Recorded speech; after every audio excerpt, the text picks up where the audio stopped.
Hey everyone, Hasher from Hashtag and welcome back to my channel. So Samsung is launching the Galaxy S20 series this month. Already we got many rumors regarding the smartphone, but today we got new exciting updates for everyone. According to Roland Quant, 4G models of the Galaxy S20 and the Galaxy S20 Plus will come in a version with 8GB of RAM in some regions and also 128GB flash memory on all variants of Galaxy S20 series.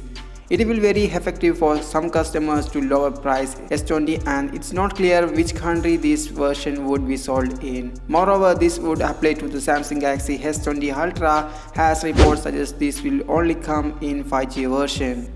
Earlier I mentioned Samsung will implement new shooting mode called Quick Take.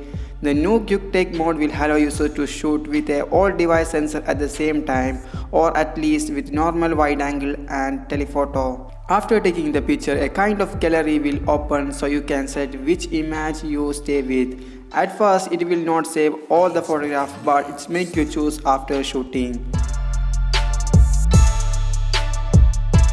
Galaxy S20 is most likely to spot 108MP ultra high resolution photo sensor, moreover a wide angle shooter, a telephoto lens and a 3D ToF sensor were included. One of these comes with a space zoom periscope lens.